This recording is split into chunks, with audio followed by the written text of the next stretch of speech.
Super. Puis, tu parles de permis de travail. C'est quoi les conditions avec ça? Permis de travail, vraiment, il faut qu'il soit valide pendant 12 mois et plus. Je sais que des fois, tu sais, dans le passé, je travaillais avec des nouveaux arrivants. Ils sont arrivés, exemple, en 2015, puis là, je travaillais avec eux pendant un bon 3 ans. Puis je leur demandais, comme, puis, tu sais, comme, qu'est-ce qui se passe avec ta demande? Parce que les autres, ils vivent avec cette crainte de que est-ce que je reste au pays ou est-ce que le Canada va me dire tu dois retourner à ton pays? Tu sais, fait que là, Mhm. ils vivent avec cette crainte-là. Donc là, à ce moment-là, il faut genre, tu sais, moi, dans le temps, quand j'étais conseiller, je leur demandais, OK, qu'est-ce qui se passe? T'as-tu accepté? Ah, ils ont bougé la date, ils ont déplacé la date à chaque fois et tout. Je suis pas OK. Fait que pour l'instant, je suis encore demandeur d'asile, etc. Je suis OK, mais qu'est-ce qui se passe avec ton permis de travail? Permis de travail, en ce moment, ben là, il me reste 2 mois. Fait que là, les autres, ils stressaient. Mais de ce que j'ai remarqué, ça se renouvelle assez rapidement, assez facilement de ce que j'ai compris. Donc, puis c'est ça, dans le fond, pour que le critère, pour qu'on puisse l'utiliser, pour moi, Mhm. dans le fond, il doit être valide. Puis pour qu'il soit valide, il faut qu'on voit que la demande de le permis de travail est bon pour 12 mois et plus, dans le fond. OK. OK. Ouais. Parfait.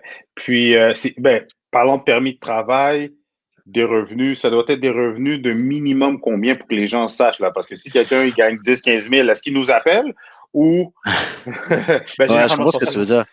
Ben, je comprends ce que tu veux dire. Ben, en fait, moi, au niveau des revenus, dans le fond, ce qui est important, c'est que la personne soit permanente. Donc, son stabilité d'emploi, faut pas que ce soit un contrat, faut pas que ce soit sur appel. Faut vraiment que ce soit un stable et permanent. Donc, un solide 35 heures minimum semaine garanti. Hmm. Fait que ta lettre OK. d'emploi, qui me confirme ça, ton talon de paie, et là, on peut travailler. Fait que, tu sais, si, exemple, on va dire, cette personne-là a trouvé un emploi, puis il fait 20 000 à temps plein par année, puis permanent, fine, on va utiliser le 20 000 par année. Maintenant, bien entendu, c'est juste un exemple. Là. Je crois plus qu'il y a un employeur qui paye 20 000 à temps plein. Donc voilà, c'est ça. Donc, ben, c'est ça. Fait que dans le fond, c'est un travail à temps plein, euh, permanent, comme confirmé, pas à contrat, pas sur appel. C'est vraiment un solide 40 heures, comme je te dis. OK. Parfait. Puis, des revenus minimum de combien? Non, pas minimum, excuse-moi. Idéalement, parce que juste pour mettre les gens en perspective, tu sais, tu le sais comme moi, les prix moyens augmentent astronomiquement. Donc, tu sais, quelqu'un qui gagne 30 000, moi, j'ai l'habitude de dire aux gens que les banques vont prêter pour 4 fois les revenus, plus ou moins, là, sans compter les Mhm, ratios d'endettement, mais plus ou moins. Fait quelqu'un qui gagne 30 000 par année, tu pourrais mhm. acheter pour 120 000. Fait que tu peux pas acheter grand-chose à Montréal pour 120 000. Fait que, C'est ça. selon toi, les revenus idéaux pour booster les gens pour qu'ils aillent chercher, ben, dans le fond, ils vont chercher un contrat. Ils se font recruter dans le fond. Fait anyways, c'est quoi le revenu idéal selon toi? Écoute, justement, j'en travaille de dossier en ce moment, puis le revenu idéal, je vois, c'est comme 60, 70 000 dans le fond. 60, Hmm. 70 000 à deux ou une personne, tu sais. Les deux en font. J'ai eu deux dossiers. Donc, un dossier où justement, tu sais, la famille fait 70 000, puis là, les allocations familiales qui embarquent. Donc, dans le fond, ça l'a augmenté un peu. Hmm. Puis l'autre, dans ce cas-ci, c'est juste une personne seule. Donc, cette personne-là fait à 60 000. Donc, tu vois, tu sais, c'est des revenus comme quand même dans la moyenne un petit peu, oui, un peu, d'une famille, puis en moyenne légèrement un petit peu plus élevé pour une personne. Puis, mais ça, c'est des revenus qu'on peut utiliser facilement. Maintenant, tu sais, c'est sûr, comme tu as dit, il y a les ratios d'endettement là-dedans. Tu sais, c'est peut-être la voiture, il y a peut-être la voiture, peut-être il y a une grosse dette sur la carte de crédit. C'est du cas par cas. Mais tu sais, à la fin, là, dans le fond, le nouveau arrivant et une personne qui habite ici depuis X nombre d'années, c'est la même chose. Je veux dire, s'il fait 50 000, on va te qualifier sur 50 000. Si tu fais 60 000, on va te qualifier sur 60 000. Maintenant, tout dépendamment de ta mise de fonds, tout dépendamment de ton ratio d'endettement. On va donner ce qu'on peut te qualifier pour. Puis par la suite, ben là, par la suite, ben, il s'en va avec toi, travailler, puis tu lui trouves une maison. That's it. C'est Mais est-ce que ça. je peux comprendre, ça a l'air un petit peu plus facile pour des nouveaux arrivants de pouvoir acheter versus quelqu'un comme nous, qu'on a grandi ici, qu'on a fait des gaffes avec notre crédit, qu'on doit rattraper le temps perdu versus eux autres, ils arrivent, c'est comme brand new, selon toi? Écoute, c'est parce que dis-toi que, bon, je pense à mes parents aussi, puis la plupart des nouveaux arrivants que j'ai rencontrés, ils viennent avec une autre mentalité, mais elle est tellement bonne, cette mentalité, j'adore. Tu sais, ils arrivent ici, j'ai pas le choix. J'ai pas le choix. Tu sais, faut que je réussisse. J'ai pas le choix. J'ai des enfants. J'ai pas le choix. J'ai un mur en arrière. Je dois aller en avant. Tu sais, fait que ce qu'ils font, c'est littéralement, dans le fond, tu sais, OK, je travaille. Parfait. On m'a dit qu'il faut que je travaille sur mon crédit. Je vais travailler sur mon crédit. On m'a dit qu'il faut que j'épargne. Je vais épargner aussi. On m'a dit que, tu sais, faut pas que j'exagère avec ma carte de crédit. Je vais le faire. Je vais suivre les conseils des pros. Tu sais, je me rappelle quand j'étais à la banque, dans une autre banque avant, je dis, tu sais, j'ai appelé le monsieur, monsieur, tu sais, il faut faire votre renouvellement de placement, blablabla, venez nous rencontrer. Parfait. Lui, il venait, tu sais, pas de problème, il était là, puis il était sharp. Mais j'ai appelé quelqu'un d'autre qui venait, qui habite ici, en fait, puis il me disait comme, ben, OK, je vais venir, mais finalement, tu sais, il cancellait le rendez-vous ou quoi que ce soit. Fait que, tu sais, c'est différent, c'est un différent mindset. Nous voir qu'ils vont, tu sais, il est là pour justement, tu sais, il y a une raison, il veut vraiment, tu sais, comme bâtir son crédit, quoi que ce soit, tu sais, il est motivé par ça. Fait que c'est sûr qu'à la fin, lorsqu'on ouvre son bureau de crédit pour faire sa demande hypothécaire, on est comme, waouh, son score est impeccable. Tu sais, on voit des 802, on voit des 700 quelque chose. Puis tandis que justement, tu vois d'autres personnes qui habitent ici depuis X nombre d'années, puis on va se dire, 680, tu sais, OK, 670, OK, 702, OK. Mais tu sais, parce que bon, il y a un peu plus d'historique de leur côté, tu sais, ils ont fait peut-être des petites gaffes dans le passé ou quoi que ce soit, tu sais, c'est différent. Le mindset est complètement différent. Je te jure, parce que grâce à ma chaîne YouTube, de plus en plus, je vois des nouveaux arrivants, des nouveaux arrivants avec des permis de travail qui répondent aux exigences que tu me nommes là. Puis quand ils m'appellent, je réalise que, tu sais, je leur pose des questions pour les préqualifier, pour les Ouais. référer par la suite. Et vous gagnez combien par année, annuellement? Puis ils vont me sortir des 60, 70, 80. Je suis comme, OK. Ouais. Puis, combien de mise de fonds? Vous avez-tu la mise de fonds? Tu sais, vous venez d'arriver, tu sais, ils vont me sortir des 50, 60, 80 000. Je suis comme, OK, ben, let's go. On va Yes. magasiner, puis on va chercher la préautorisation. Ben voilà, exactement. Puis tu sais, c'est vraiment une autre mentalité, comme je t'ai dit, ils viennent ici littéralement avec le bon mindset, que, OK, j'économise, non, non, non, mes enfants vont à l'école, OK, je travaille, stabilité d'emploi, il faut que je le garde pendant longtemps. Tu sais, puis puis en plus, l'autre chose qui est très important à savoir aussi, c'est que, tu sais, comme je t'ai dit, les autres ont cette crainte de pouvoir partir tu sais, de retourner dans leur pays ou quoi que ce soit, parce qu'ils attendent la décision de la cour.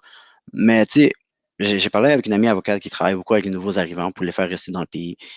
Puis, ce qu'ils font, c'est que dans le cas où, genre, justement, un monsieur ou une madame reçoit la décision de la cour et dit, bon, désolé, monsieur, madame, vous devez retourner dans votre pays. OK. À ce moment-là, eux autres, ce qu'ils peuvent faire, puis on va dire que cette personne-là, ça fait comme 4 ans qu'elle est dans le pays. À ce moment-là, cette personne, ce qu'elle peut faire, c'est faire ce qu'on appelle une demande humanitaire. Une demande humanitaire, de ce que j'ai compris, selon l'avocate, c'est que, c'est rendu là, tu demandes une humanitaire, tu démontres à la cour comme quoi que, bon, si je retourne dans mon pays, on est en danger. Je vis un danger. Ça, c'est de un. Puis de deux, regarde à quel point maintenant je suis stable dans le pays. Regarde à quel point maintenant, tu sais, mes enfants vont à l'école ici. Ma plus petite est née ici. J'ai un compte bancaire. Je viens d'acheter une maison.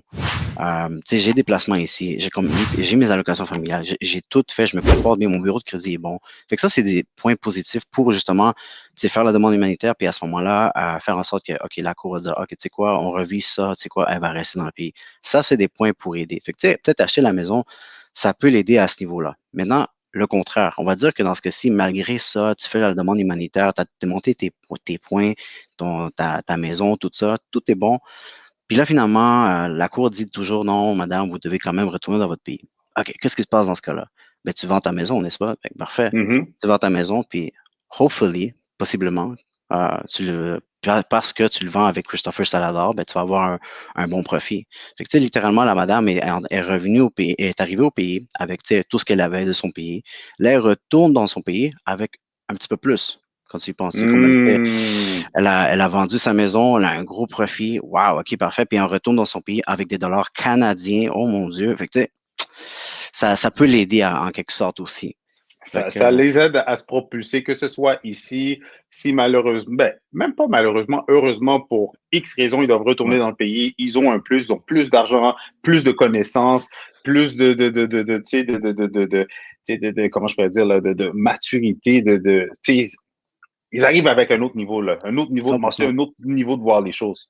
Exactement, exactement. Fait que, tu sais, c'est un plus pour justement, tu sais, j'ai un monsieur nouveau arrivant, puis lui, j'ai parlé de ça, puis comme hey, c'est vrai, t'as raison, tu sais, ça pourrait m'aider plus tard. Parce que, tu sais, lui, ce qu'il a dû faire, c'est justement, c'est un Haïtien. Il a vendu ses terres, il a vendu ses immeubles là-bas.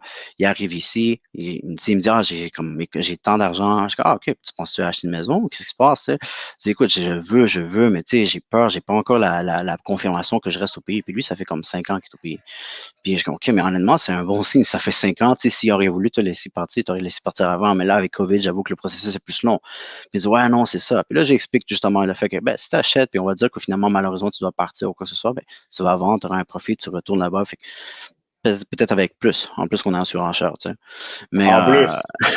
là, il est comme, ouais, tu sais quoi, tu sais, ça peut être une bonne idée. Fait que, tu sais, c'est une partie de secours, si on peut dire. Fait que, pour terminer, trois petits conseils que tu proposes aux gens qui viennent d'arriver, aux gens qui écoutent la vidéo, aux gens qui n'ont pas encore passé à l'action, ce serait quoi? Trois petits conseils. OK. Ben, trois petits conseils pour les nouveaux arrivants qui viennent d'arriver, dans le fond. Nouveaux arrivants, immigrants, familles d'immigrants, n'importe Ah, qui, tout le monde qui nous écoute, trois petits conseils.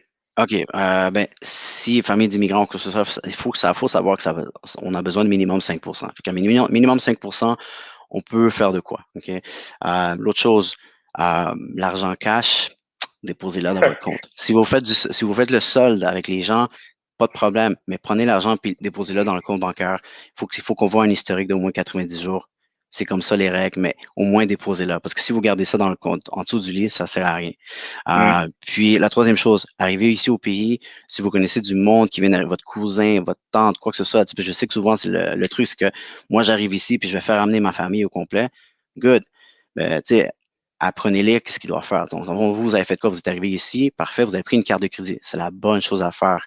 Faites la même chose avec vos amis ou le bouche à oreille. Dites à tout le monde, tous les nouveaux arrivants qui veulent arriver ici, première chose à faire, c'est prendre la carte de crédit. Peu importe quelle banque, juste prendre la carte de crédit, faites-la rouler, utilisez-la, payez-la toujours, même avant la date limite. Payez-la à chaque semaine, ça va augmenter votre score de crédit. Puis garder un emploi, dans le fond, tout simplement permanent, dans le fond. Super. Et Edgar, merci pour ton temps. Où est-ce que les gens peuvent te retrouver s'ils veulent aller chercher leur préautorisation, s'ils veulent faire affaire avec toi, s'ils ont plus de questions? Où est-ce qu'ils peuvent communiquer avec toi? Ben écoute, mon téléphone, c'est 514-830-9494. Puis bien sûr, Facebook sur le nom de Edgar Cruz. Puis j'ai mon compte Instagram aussi, donc Edgar Post, donc Edgar Post. Super. Alors, pour tout le monde, je vais mettre les coordonnées d'Edgar plus bas. Si vous avez des questions ou des commentaires, n'hésitez pas à communiquer avec nous. Ça va nous faire plaisir de vous donner, de répondre à toutes vos questions, mais surtout, surtout, surtout, de vous donner la bonne information. Alors, encore une fois, merci Edgar. Et sur ce, merci tout le monde pour votre écoute. Ciao, guys. Alors, c'est tout pour aujourd'hui. Merci tout le monde pour votre écoute. Si vous avez des questions ou des commentaires, n'hésitez pas à les mettre plus bas. Ça va me faire plaisir de répondre à toutes vos questions, mais surtout de vous donner la bonne information. J'ouvre une petite parenthèse.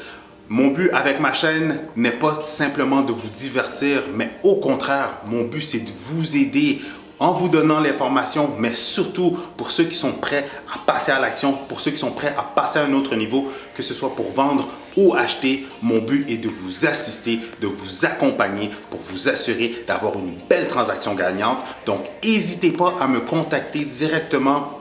Mes informations sont plus bas.